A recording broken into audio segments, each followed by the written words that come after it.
자, 안녕하십니까. 하이퍼립입니다. 자, 이번 시간에는 추가 모집에 대해서 안내해 드리도록 하겠습니다.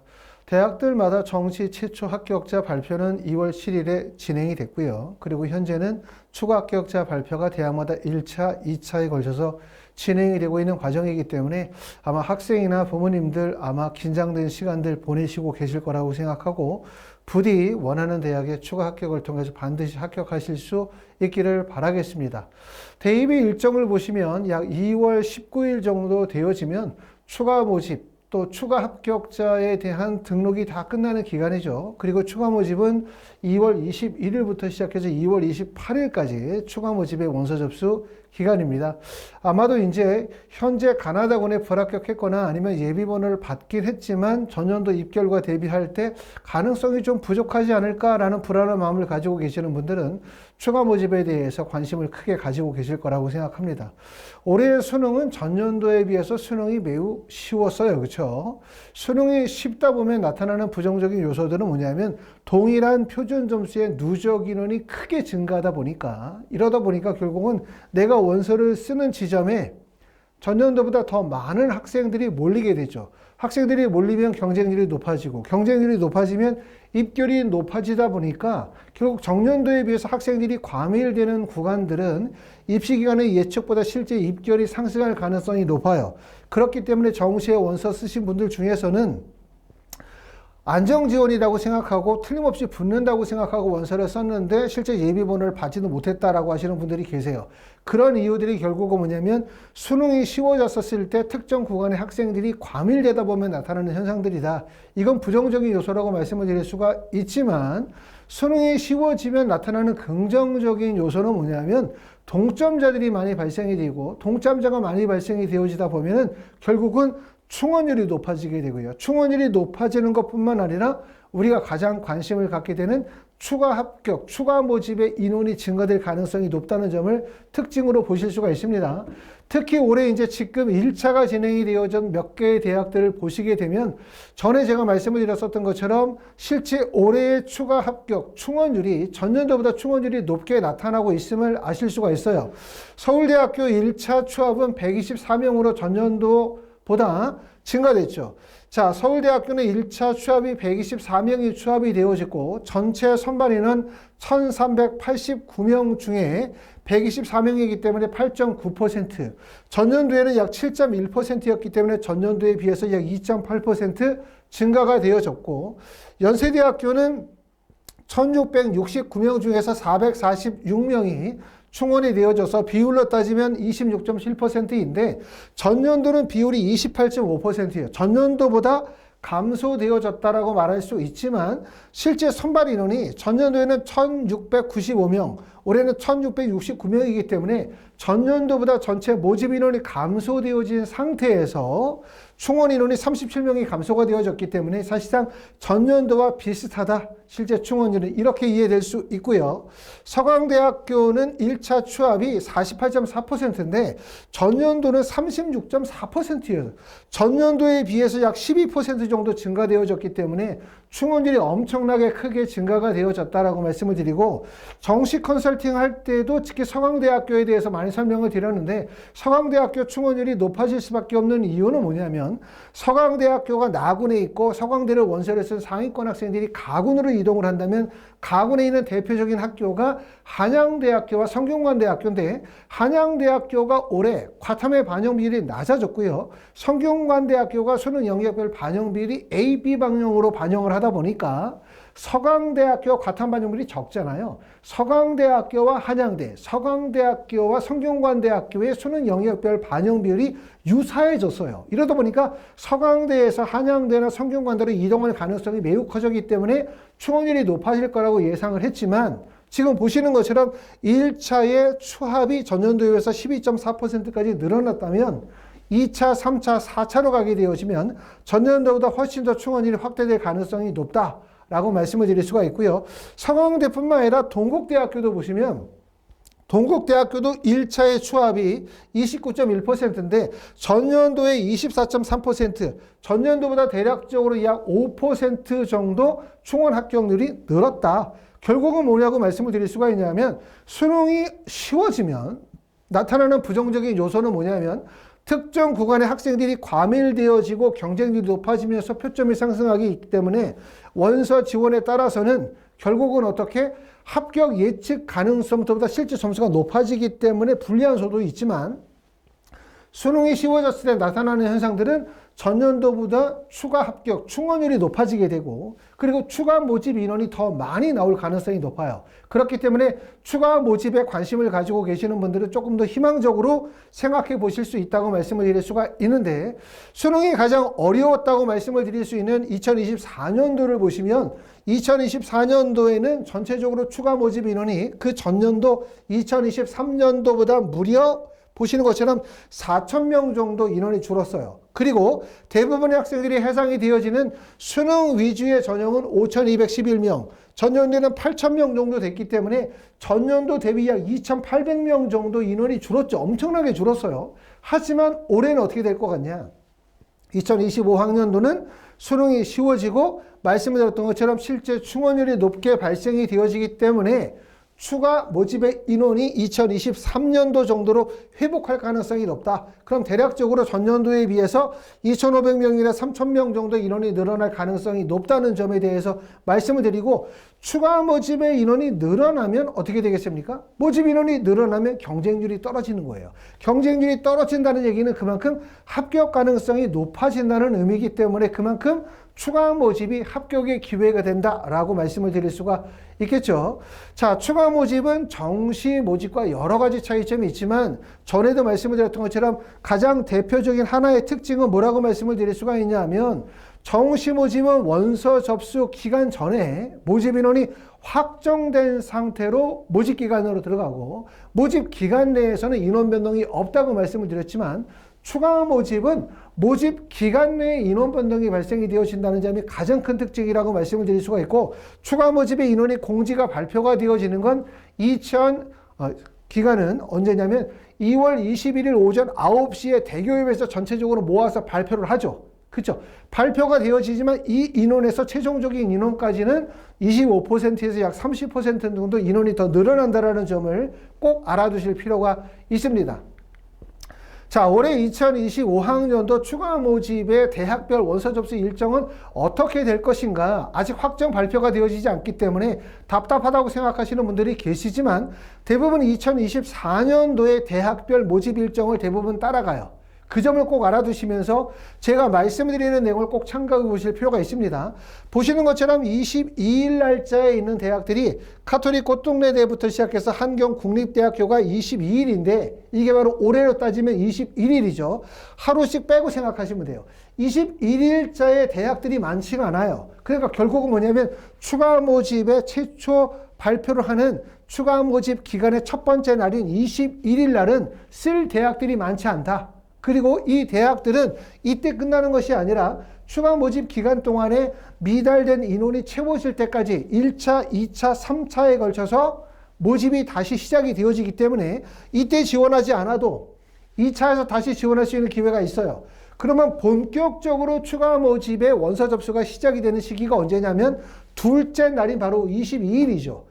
22일 날에 원서 접수가 마감이 되는 학교는 보시는 것처럼 중앙대, 과기대, 인천대, 경북대, 부경대 같은 대학들이 있고 중앙대 같은 학교들은 21명 모집의 경쟁률이 무려 179.75대 1의 높은 경쟁률이죠. 상위권 대학 중심으로 많은 학생들이 몰리겠죠. 사실상 추가 모집의 상위권 대학이라고 한다면 의대, 치대, 약대, 수의대, 한의대가 상위권 대학이지만 의대, 치대, 약대, 수의대 합쳐봤자 인원이 얼마 되지 않아요. 그러고 난 다음에 상위권 구간이라고 하면 한양대학교, 중앙대학교, 서울시립대, 건국대 또는 동국대 정도까지 뽑는데 이 전체 인원을 합친다 하더라도 다시 말하면 의학계열 전체와 그 다음에 한양대부터 시작해서 건국대까지 인원을 합친다 하더라도 인원이 아주 많은 인원이 아니기 때문에 결국은 그 모든 구간들이 상위권 학생들이 몰리는 구간이라고 봐야 돼요. 결국은 의대의 원서를 쓸 수 있는 학생들 대략적으로 예를 들어서 400점대나 410점대의 성적이지만 의대 지원에서 불합격했었던 분들은 추가 모집으로 의학계열의 원서를 쓰겠지만 이런 분들이 의학계열에만 원서를 쓰는 것이 아니라 한양대나 중앙대까지도 원서를 쓸 수 있고 더 낮게 쓴다면 건국대까지도 원서를 쓸 수 있죠. 그리고 쓰고 붙으면 가도 되고 안 가도 되기 때문에 원서 지원의 폭이 넓어져요. 그만큼 정시하고 다르게 추가 모집은 상위권 학생들이 원서를 쓰는 폭이 넓어지겠죠. 폭 자체가. 이러다 보니까 경쟁률이 높아지는 현상들인데, 추가 모집의 경쟁률은 우리가 정시 모집의 경쟁률과 다르다 점에서 말씀드렸죠. 정시는 원서를 몇 번 씁니까?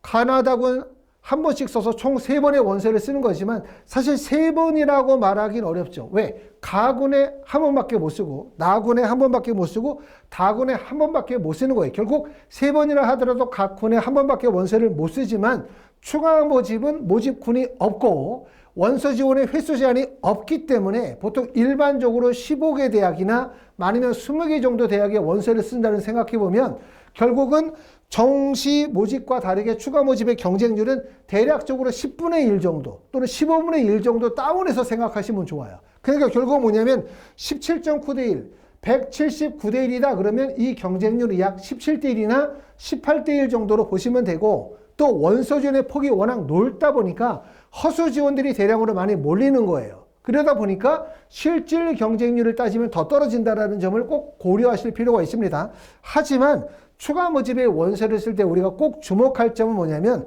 추가 모집은 정시 모집과 동일한 수능 영역별 반영 비율과 그 다음에 영어나 한국사나 사탐이나 과탐의 가산점이 동일하게 적용이 되기 때문에 추가 모집이라고 해서 아무 대학이나 원서를 막 써서 푸는 게 절대로 아니에요. 그렇죠? 본인이 가지고 있는 수능 성적, 본인이 가지고 있는 수능 성적의 수능 영역별 반영 비율의 유불리를 따져서 적절한 대학을 선택해야 될 거고, 그 대학 내에서 학과를 선택하게 될 때 본인이 가지고 있는 경쟁력을 잘 판단하셔가지고 학과를 어떻게 결정하시는지를 신중하게 결정하셔야 된다는 점을 알아두셔야 되는데, 자칫 원서 접수의 횟수 제한이 없기 때문에 내가 10회나 15회 정도 원서를 쓸 수 있다라는 생각을 하다 보면 그냥 막연하게 원서를 던져놓는 경우들이 많아요. 그렇죠? 아무렇게나 원서 써도 되지 않을까? 라는 생각을 하시는 분들도 계시고, 또 어떤 분들은 어차피 써봤자 붙지도 않은데 그냥 막 쓰자, 이렇게 생각하시는 분들도 계세요. 이거 둘 다 맞지 않습니다. 추가 모집은 정말 전략이 꼭 필요하다고 말씀을 드리고, 많은 분들이 수시에서 6번 떨어지고 정시 가나다 3번 떨어지고 총 9번 떨어지면, 여기에다가 만약에 재수생이라고 한다면 원서 접수 불합격률이 곱하기 2가 되겠죠. 많은 실패를 하고 수시부터 시작해서 정시까지 쭉 오다 보면 사실상 학생이나 부모님들이 지금 상태에서는 거의 지친 상태예요. 패닉 상태가 오다 보니까 원서 지원이 어떤 식으로 가게 되냐면, 추가 모집은 어차피 되지도 않을 거 그냥 쓰자, 또는 원서 접수 횟수 제한이 없으니까 아무 데나 쓰자, 이렇게 쓰다 보니까 결국은 뭐냐면 원서 지원에 실패할 가능성이 높아요. 상대들이 가지고 있는 이러한 어떤 그 원서 지원의 경향성들을 잘 이해하시면서 전략적으로 접근하시면 추가 모집에서 기회가 있다는 점을 꼭 말씀을 드리고 싶습니다. 자, 23일 날짜에 마감을 하는 학교들은 건국대, 아주대, 부산대, 고려대, 세종, 강원대 등이 있는데, 아주대학교는 지금 보시는 것처럼 경쟁률이 196.9대 1이죠. 아주대학교의 경쟁률이 높은 이유는 아주대학교가 인기가 많아서 도 이유가 있겠지만, 이것보다 더 커다란 이유는 뭐냐면 결국은 모집 인원이 적기 때문이에요. 모집 인원이 적기 때문에.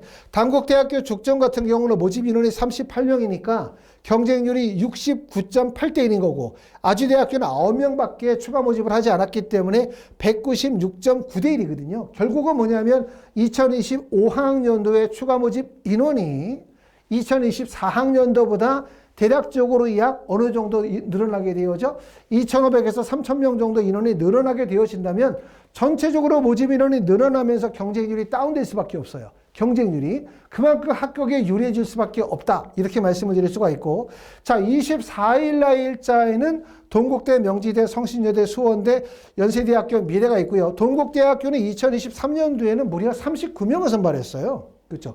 39명을 선발하고 경쟁률이 108.7대 1인 거고, 작년에 12명을 뽑을 때는 215.5대 1이니까 결국은 뭐냐면 모집 인원이 늘어나면 경쟁률이 다운된다는 것을 우리가 보실 수가 있죠. 그렇기 때문에 2025년도 추가 모집은 인원이 증가하게 되어지면서 경쟁률이 200대 1에서 100대 1, 다시 말하면 20대 1에서 10대 1로 떨어지는 거고 9대 1에서 8대 1로 떨어지는 거기 때문에 경쟁률이 하락하면 그만큼 기회가 많다고 말씀을 드릴 수가 있습니다.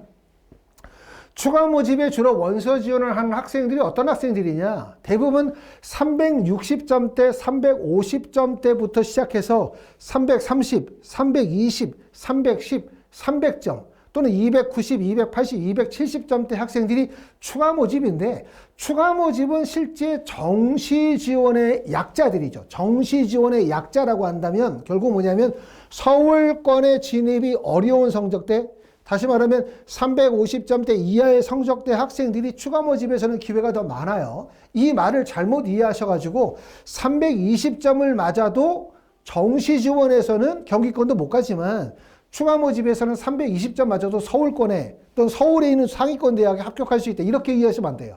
이 얘기 무슨 말이냐면 우리가 정시 지원에서는 340점대로 떨어지면 340점부터 시작해서 290, 280점대가 되면 사실상 서울 경기권의 주요 대학의 진학은 다 불가능하잖아요. 그렇죠? 대부분의 경우는. 이러다 보면은 지방에 있는 거점 공립대학도 어렵고, 그러면 지방의 사립대학이나 원서를 쓰거나 아니면 어딘가에 원서를 상향 지원하면 불합격하게 되기 때문에 340점대부터 시작해서 200점대까지 지점은 정시 지원에서는 합격 지점을 찾기가 어렵고 본인이 희망하는 대학에 원서를 쓰기가 어려워요. 또 원서 지원의 횟수가 3회로 제한이 되다 보니까 결국 제한된 범위 내에서 상향을 쳐서 붙기가 어렵다는 얘기예요. 하지만 추가 모집으로 가면 이 340에서 200점대의 점수대 학생들이 갈 수 있는 대학, 다시 말하면 지방의 사립대학들이 되게 많이 나오죠. 그 대학들이 미달된 인원만큼 나오니까 대학에 따라서는 200명, 300명씩 나오는 학교들이 있기 때문에 성적이 낮은 학생들이 첫 번째는 대학을 가는 건 문제가 되진 않아요. 대학을 가는 거는. 제일 중요한 건 일단 대학 붙고 그 다음에 두 번째는 좀 더 나은 학과, 좀 더 나은 대학을 가기 위한 전략 수립을 세울 수가 있다. 그렇기 때문에 말씀드렸던 것처럼 성적이 낮은 학생들이 정시에서는 불리하지만 오히려 추가 모집에서는 안정 지원에 기반을 둔 상향 지원이 가능하다라고 말씀을 드릴 수가 있어요. 하지만 이런 말들을 다시 한번 또 말씀드리면 너무 이걸 부정적으로 보셔도 안 되고 너무 긍정적으로 보셔도 안 돼요. 300점대로 인서울을 할 수 있다든가 310점에서 인서울을 할 수 있다 이런 말로 이해하시면 절대로 안 되고, 또 반대로 야 추가 모집은 경쟁률이 100대 1이니까 원서를 써도 못 붙어 이렇게 이해하셔도 안 된다고 말씀을 드렸죠. 그렇기 때문에 추가 모집이라는 것은 경쟁률이 높기는 하지만 정시 모집이 3회, 가나다로에 각 1회씩 원서를 쓴다는 점을 고려하고 추가 모집이 보통 15번에서 20번 정도 원서를 쓴다는 점을 고려해보고, 또 추가 모집은 원서 지원의 폭이 넓기 때문에 결국은 실질 경쟁률이 낮다는 점을 고려해보면 보여지는 경쟁률보다 실질 경쟁률이 낮다는 점에 대해서 제가 말씀을 드렸고, 그리고 작년보다 올해는 추가 모집 인원이 늘어나게 되고, 인원이 늘어나면 경쟁률이 낮아지기 때문에 합격 가능성이 높아진다는 얘기인 거고요. 또 성적이 낮은 학생들이 정시에서는 갈 곳이 없어요. 그렇죠? 쓸만한 대학이 없지만 추가 모집은 오히려 추가 모집을 오게 되어지면 지방의 사립대학들이 미충원 인원들을 추가 모집으로 내놓기 때문에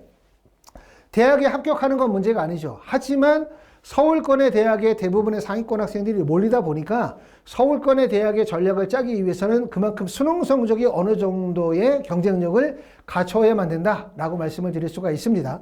그렇기 때문에 전략을 잘 짜시면 우리가 정시에 불합격했지만 추가 모집을 합격할 수 있는 가능성이 있다라고 말씀을 드릴 수가 있고, 26일 날짜에 보시는 것처럼 대학들이 참 많아요.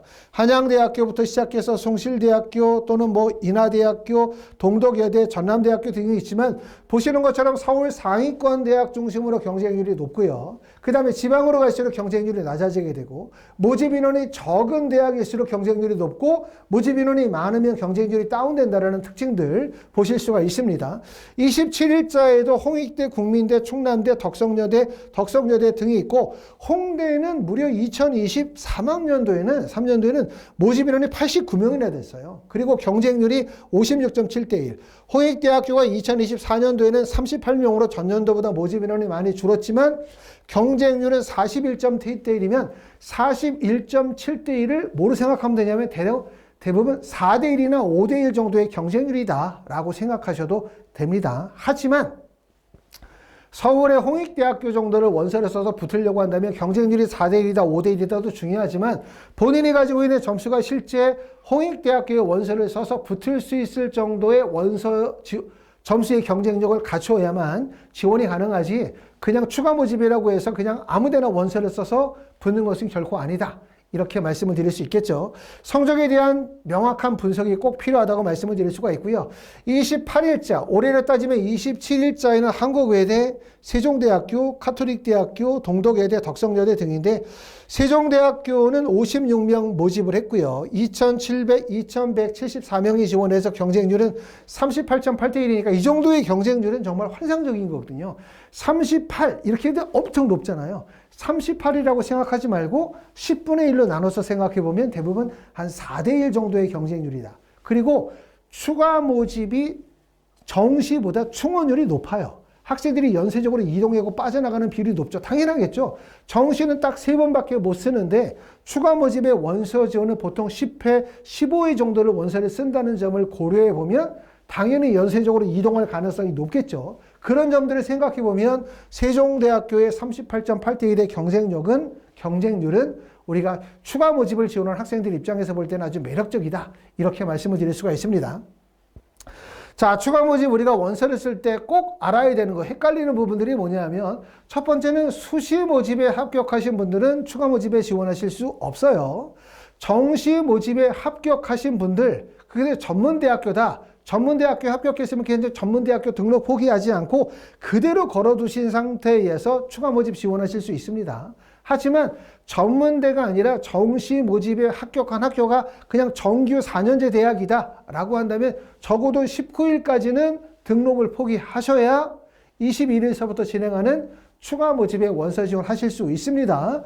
정시 모집에 합격한 대학을 그대로 걸어둔 상태에서 추가 모집에 원서를 썼었을 때 이게 결국은 뭐냐면 중복 합격이 발생이 되어지면 자칫 어떻게 될 가능성이 나냐면 2개의 대학을 다 불합격할 가능성도 있어요. 이런 점도 염두에 두실 필요가 있어요. 그렇죠? 그렇기 때문에 가급적 위험한 방법을 쓰지 않는 게 좋기 때문에 정시에 합격을 했다면 일반 대학, 그러면 19일 전에 등록 포기하시고 그러고 난 다음에 21일서부터 추가 모집으로 들어가시는 게 좋다라고 말씀을 드릴 수가 있고, 하지만 이런 판단 좀 어렵죠. 내가 정시 합격을 했는데 과연 이 대학을 포기하고 추가 모집으로 넘어가는 것이 과연 유리할 것이냐 말 것이냐, 이 판단은 정말 되게 어려운 판단이에요. 그렇기 때문에 학생과 학부모님이 잘 생각하셔가지고 결정하시는 게 좋고, 그쵸? 신중하게 결정하셔야 되겠죠. 왜냐하면 추가 모집은 대략적으로 2024년도에 추가 모집을 실시했었던 대학들이 2025학년도에 거의 다 진행해요. 그리고 그 대학들과 더 늘어날 가능성도 높고 2024년도보다 2025년도에 추가 모집 인원이 더 늘어날 가능성, 학과도 늘어날 가능성이 높지만 우리가 정시 합격한 학교를 포기해야 되는 것은 2월 19일이지만 추가 모집을 진행하는 건 2월 21일인데 추가 모집 인원이 확정되는 시기가 21일이잖아요. 그러니까 우리가 만약에 정시 합격한 학교를 등록을 포기한다면 그 시점은 추가 모집 인원이 공지가 되어지기 전에 정시 등록을 포기해야 되는 상황이기 때문에, 그쵸? 혹시라도 만약에 2025년도 추가 모집이 생각과 다르게 2024년도보다 모집 인원이 더 적게 나오고 대학도 적게 나오고 이렇게 되면 큰일이 나잖아요. 그렇기 때문에 이런 부분들은 어떤 사람이 누가 상담을 통해서 정시 등록을 포기하고 추가 모집을 가보세요라고 결정을 드릴 수가 없고, 이건 학생과 학부모님이 신중하게 판단하셔서 결정해야 되는 부분이고요. 정시 등록을 포기한다면 첫 번째 조건은 뭐냐면 나는 이 대학을 붙었지만 갈 의사가 없다. 두 번째, 난 이 대학에 붙었지만 나는 그냥 재수를 할 거다. 이런 결정이 있어야 돼요. 그래야 되지. 난 이 대학을 붙었는데 이 대학 가고 싶다 라고 하는데 가고 싶은데 요거보다 좀 더 높은 대학 가고 싶어. 이거 위험해요. 그러니까 내가 붙긴 붙었지만 난 이 대학에 갈 의사가 없다라는 게 전제가 되어진다면 19일 전에 정시 등록을 포기하시고 21일부터 추가 모집으로 지원하시면 좋은 결과가 있지 않을까라는 생각이 듭니다. 자, 하이퍼립에서는 추가 모집의 컨설팅을 17일부터 23일까지 진행을 해요. 근데 잘 모르시는 분들이 이런 거 궁금해 하시거든요. 야, 추가 모집의 기간이, 추가 모집 원서 접수 기간이 보시는 것처럼 21일부터 시작해서 추가 모집 원서 접수 기간이고, 죄송합니다. 추가 모집 원서 접수 기간은 21일부터고 21일 날 오전 9시에 추가 모집 인원이 공지가 되어지는데 왜 컨설팅을 17, 18, 19, 20일에 추가 모집 컨설팅을 진행을 하냐?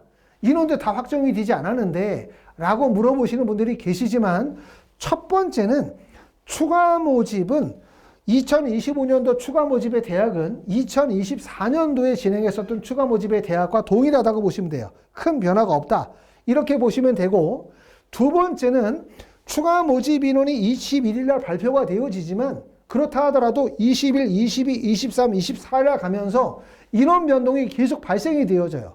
결국 뭐냐면 추가 모집 인원이 발표가 되고 컨설팅을 진행한다 하더라도 그게 확정된 내용이 아니라 기간이 가면서 계속 인원 변동이 생긴다는 점이고 그리고 또 하나 가장 중요한 사실은 정시 모집은 원서 접수 일정이 12월 30일부터 1월 2일 대부분의 대학들이 3일간 딱 정해져 있지만 추가 모집의 원서 접수 그 다음에 합격자 발표 기간은 대학마다 다 달라요. 그렇기 때문에 어느 대학은 21일 날 마감되는 학교도 있고 어느 대학은 22일 날 마감되는 학교도 있고 어느 대학은 23일 날 마감이 되는 학교들이 있기 때문에 결국 원서 접수 기간으로 들어가서 대학 컨설팅을 하는 건 되게 위험해져요. 그렇기 때문에 언제 진행하냐면 17, 18, 19, 20 또는 21일 이때 컨설팅을 진행을 해서 학생의 수능 성적, 정시 지원 대학, 희망사항 등을 고려해서 컨설팅을 진행하고 컨설팅을 통해서 학생에게 적합한 대학, 적합한 학과, 실제 어디에 원서를 쓸지에 대한 전체적인 전략을 수립하고 난 다음에 21일 날 추가 모집 인원이 확정 발표가 되어지면 그 내용을 바탕으로 해서 학생들이 원서를 쓸 수 있는 대학들에 대해서 다시 이제 학생이나 부모님께 안내를 해드리는 방식으로 추가 모집을 진행을 하죠. 그렇기 때문에 추가 모집 컨설팅에서 가장 좋은 시기는 17, 18, 19, 20 요 시기라고 말씀을 드릴 수가 있고요. 또 21일 날도 원서를 쓸 대학들이 사실상 없기 때문에 아무 관계가 없고 22일도 대부분 5시나 6 접수가 원서 22일도 5시나 6시에 원서 접수가 마감이 되기 때문에 22일도 오후 4시 이전이라고 한다면 컨설팅을 진행하는데 아무 지장이 없을 것 같습니다. 자, 여기까지 이제 하이퍼 리뷰였었고요. 정시 추가 모집에 대해서 안내해 드렸습니다. 아마 지금쯤 이제 합격하신 분들은 되게 편안한 시간들이긴 하겠지만 가나다군에서 불합격을 했거나 예비번호를 받고 계시거나 예비번호가 너무 멀리신 분들은 불안한 시간들을 아마 보내고 계실 것 같은데 결국 최종적으로 붙으면 되는 거거든요. 내가 원하는 대학이 마지막으로 붙으면 모든 문제가 해결이 되어지기 때문에 너무 고민하지 마시고 끝까지 조금 더 용기를 내셔서 추가 모집까지 잘 기대해 보시면 좋지 않겠나라는 생각이 듭니다. 감사합니다.